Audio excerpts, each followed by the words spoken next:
Hello guys, আসসালামু আলাইকুম। এই যে দেখতে পাচ্ছ নিজের গাছের পেয়ারা ওই দিন গাছে তুফানে পড়ছিল, পরে হলো বান্ধা দিয়েছি। আজকে হলো দেখো কি বড় বড় পেয়ারা খাইতেছি। আর সবগুলো মনে করো যে এই গাছের পেয়ারাই দেখতে পাচ্ছ। এই যে এগুলো আমার কথা পায়রা আনছি, ওই অবসর সময় খাবো। তো এখন হলো পায়রা আনার পর এই যে এখন অবসর সময়, এই অবসর সময় খাচ্ছি। দেখতেই পাচ্ছ পেয়ারাগুলো অনেক সুন্দর, অনেক বড় হয়েছে। এই যে আর আমার হাতে দেখো মরিচের গুঁড়া আর লবণ দিয়ে মাইখা নিচ্ছে। আর এটা আমার কাছে অর্ধেক খাইয়ে হইলাইছি, মনে করি কি একটু দেখায় প্রিয় বন্ধুরা। মরিচের গুঁড়া, লবণ আর মরিচ, বিট লবণ দিয়া পেয়ারা খাইতেছি, কত স্বাদ লাগে।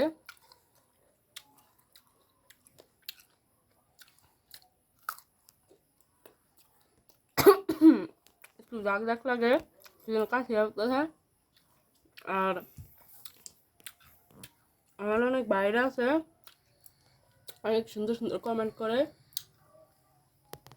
আর অনেক বান্ধবীরা আছে, খুবই ভালো ভালো কমেন্ট করে। তো পেয়ারা গাছটা যেদিনকে আমার কাছে তুফানে পড়ে গেছিল সেদিনকে বাইন্দা দিছি, বিদে আজকে এত বড় বড় পেয়ারা খাইতে পারতাছি। আর গাছটা আরও অনেক পেয়ারা আছে, আমি অনেক দিন যাবত খাইতে পারবো। আর এই যখন আমি পেয়ারা গাছটা আমার কাছে উঠাই দিয়েছিলাম তখন অনেকেই মানে বলছে যে আসলে এটা কি, আমি নাকি বাজে একটা মহিলা, আমি নাকি বাজে কাজ করি। এই যে দেখো নিজের হাতে লাগাইয়া তারপর নিজের গাছের পেয়ারা খাইতেছি তোমাদের দ্বারা। আদৌ মানে এরকম এই যে বাদাইম্মা বলে না, বাদাইম্মা, এই বাদাইম্মার আমার কোন যেরকম মানে কমেন্ট করে। আর আমার যে ভালো বন্ধুরা আছে খুব ভালো ভালো কমেন্ট করে, খুবই ভালো লাগে। আর যাক, যে যার মন চায় সে তাই বলে। তো আমি আমার মতে খাচ্ছি, এখন আমি খাই, তোমরা দেখো। আর এই সামলাটাও ভালো না, পেয়ারাটা খুব মজা।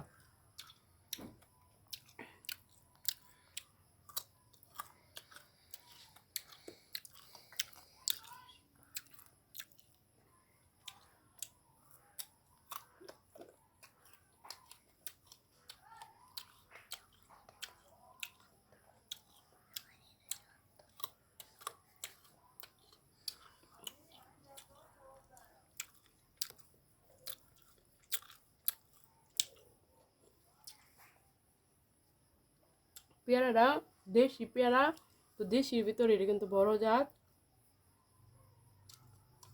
খুবই ভালো লাগলো। আর ভিতরটা যে খাবারটা সুন্দর, দেখতেই পাচ্ছ, খুব সুন্দর, খুবই ভালো লাগে।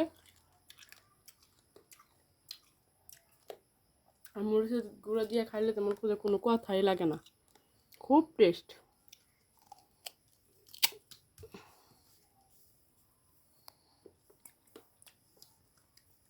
তোমরা যদি খাও তাহলে আমার মতো এরকম করে খাইতে পারো।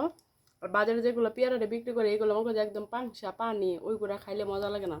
আর এর মধ্যে নিজের দেশি এবং ফরমালিন ছাড়া। আর পেয়ারা যে কোনো ফলই বিক্রি করে তারা কিন্তু ফরমালিন দিয়ে বিক্রি করে, আর আমি যেটা খাচ্ছি একদম পিওর, এটার মধ্যে কোনো ফরমালিন নাই।